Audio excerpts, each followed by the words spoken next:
आज तक नहीं बताई है। जब तक बैलेट पेपर पर चुनाव नहीं होगा तब तक पारदर्शिता नहीं होगी चुनाव में। और ये जानते हैं सभी पार्टियों किस किस के बनवा रखते हैं। और ये ऐसी हालत हुई, ऐसा बांट के इन्होंने ऐसी हालत करी कि लोगों के हाथों में स्याही लगा दी। पहले आपदा थी दिल्ली में, अब विपदा आ गई है। इस विपदा से भी लड़ने के लिए तैयार हो। आपदा को झेला है, अब विपदा को ठोकेंगे, इस बात की हम गारंटी देते हैं। पहले मुद्दों पे चुनाव लड़ रहे, जीतने के बाद चले हिंदू एक हो गया। अरे क्या नौटंकी है, कहते जय श्री राम के नारे फालतू की बकवास। 2500 रुपए महिला को देते नहीं देती भाजपा है, या फिर वो 500 रुपए का सिलेंडर देगी ही नहीं देगी भाजपा, या महिलाओं को फ्री बस में घूमने देगी नहीं देगी भाजपा। अच्छा, ये सवाल है। आप कैसे देख रहे हैं नंदा भाई राजपूत, क्योंकि तमाम मुद्दों पर और मुझे ऐसा लगता है जो आपके मुद्दे हैं वो सच में कोई उठा रहा है तो नंदा भाई राजपूत जैसे तमाम लोग उठा रहे हैं। आप बताइए, अब जो समीकरण बन रहा है, कहा जा रहा है कि अखिलेश यादव ने तो बकायदा एक कफन भेज दिया। लीजिए, मर तो चुका ही, चोर आयोग तो है ही। हाँ, चुनाव भाजपा के लिए चोर आयोग था, उसको चूना लगा दिया इसलिए देश के, चूना आयोग भी कह सकते हो। तो ये कहीं ना कहीं भाजपा के हाथ की कठपुतली है, उसी के इशारे पे काम कर रही है। ये लोकतंत्र की हत्या ही है और संविधान की हत्या करने के मूड में और उसी मानसिकता को लेके चल रहे। पहले कह रहे मुद्दों पे चुनाव लड़ रहे, जीतने के बाद कह रहे हिंदू एक हो गया। अरे क्या नौटंकी है, कह रहे जय श्री राम के नारे फालतू की बकवासबाजी, मतलब उसी पाखंड में लाने की कोशिश करते हैं। और ये कहीं ना कहीं देश के लोकतंत्र को और संविधान को खत्म कर रहे हैं। देशवासियों को खुद खड़ा होना पड़ेगा, क्योंकि विपक्ष भी सही तरीके से आवाज नहीं उठा रहा। जो भी विपक्षता चाहे अरविंद केजरीवाल हो चाहे कोई हो। अब ये चुनाव जब जेल से आया अरविंद केजरीवाल तो उसकी बॉडी लैंग्वेज देखी आपने, ये डरा हुआ था। और जब ये हनुमान मंदिर चला गया तो भाजपा वाले समझ गए कि इसमें डर व्याप्त हो गया, इसे दबा दो। और ये पाखंडवाद की ओर जाने लगा। ये खुद भी हनुमान और ये फलाना और ढिकना, ये भी पाखंडबाजी और नौटंकबाजी में लगा। तो मैंने कई बार कहा कि धर्म मजहब के पाखंड का जो धुआं था, बल्कि भारत माता घुट रही है, घुट नहीं भी, आप तो जल भी रही है धू करके। इस भारत माता को कौन बचाएगा? भारत माता इस देश की जनता जनार्दन है। ये जनता जनार्दन को कौन बचाएगा? आप मुझे बताइए ना, जनता को बचाने वाला कौन है? कोई नहीं है, सब तो आतंकी और ऐसे लुटेरे हैं, देशद्रोही खुद है। अब आगे ने बयान दिया था, वो नहीं दिया था कि भाई जो कोई हाँ मोक्ष की प्राप्ति हो गई, उसी के बयान में लोग आए थे। उसने आह्वान करा कि जो कोई आएगा नहीं इसमें महाकुंभ में नहाने, वो देशद्रोही है। बताओ, ये हमें सर्टिफिकेट दे रहा है कि देशद्रोही है। अरे भाई शब्द अपने छोड़ो, बकवास का गुस्सा आती है अंदर से। झुलगुटे इसके झुकूटे पकड़ के झोंक दो। भूत नीतियों पर फौजी लगे, वो नहाने नहीं आएंगे, देशद्रोही है। है डॉक्टर जो काम कर रहे हैं एम्स हॉस्पिटलों में ऑपरेशन है, वो नहाने नहीं आएंगे, देशद्रोही है। इंजीनियर जो काम कर रहे हैं, पुलिस वाले जो काम कर रहे हैं, जो नहाने नहीं जा रहे, वो देशद्रोही है। और तेरे बाप जो कपड़े पहन के नहा रहे हैं, कपड़े पहन के कौन नहाता? लुगाइयां नहाती है। बता दो, योगी ने कैसे नहा? कपड़े पहने है। मोदी ने कैसे? डुबकी भी नहीं मारी, खोपड़ी यहां तक।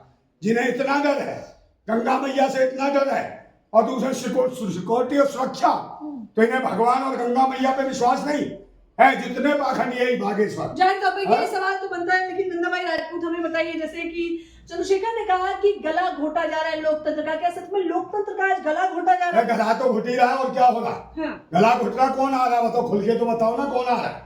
कितने आंदोलन हो गए? आंदोलन ये करने नहीं देंगे भाजपा वाले किसी कीमत पे। चाहे किसान आंदोलन हो, चाहे जवानों का आंदोलन हो, चाहे महिलाओं का हो, चाहे रोजगार को, शिक्षा को लेके हो, ये किसी मामले को उठने नहीं देते। उन्हें आतंकवादी देशद्रोही बताते हैं, पाकिस्तानी खालिस्तानी बताने लगते हैं।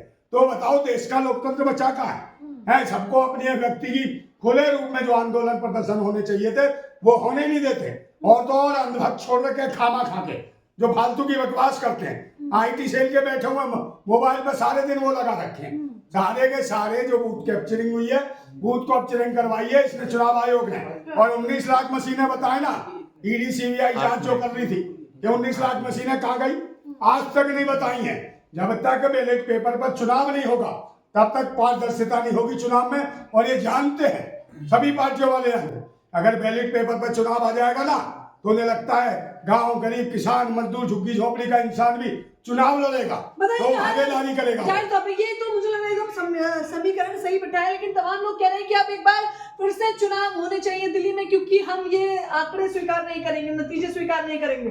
अरे कोई नहीं कह रहा कि दोबारा चुनाव होने चाहिए। चुनाव दोबारा कौन कह देगा? उसका पिछवाड़ा लाल कर देगी भाजपा, ऐसी हाल कर देगी। एक भी आदमी बोल दे कि दोबारा चुनाव होने चाहिए। बीजेपी से इतना डर है।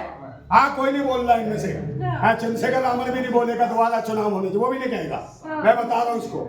है, ये सब लोग ईमानदारी से मजाक तो कर रहे हैं, फालतू की मजाक कर रहे हैं कि हम संविधान के लिए लड़ रहे हैं। मजाक ही कहूंगा इसको।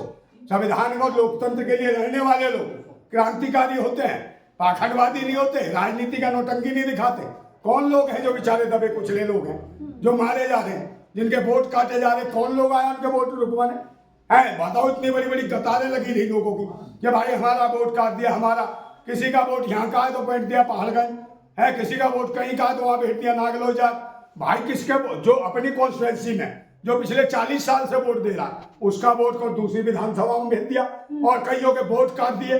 तो ये कहीं ना कहीं धांधली की गई है।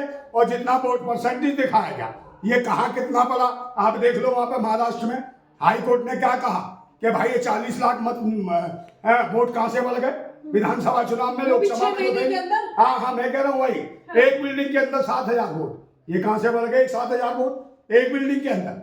तो कौन थे वो? संघियों की बिल्डिंग होगी, 7,000 वोट डलवा दिए उन्होंने। ऐसे ही तो कर रखा है। आप जाइए पॉश कॉलोनियों में जहाँ संघी बैठे हैं, वहां एक एक मकान में कितने कितने वोट बनवा रखे हैं उन्होंने, ये किस किस के बनवा रखे हैं। और ये ऐसी हालत हुई, पैसा बांट बांट के इन्होंने ऐसी हालत करी कि लोगों के हाथों पे स्याही लगा दी।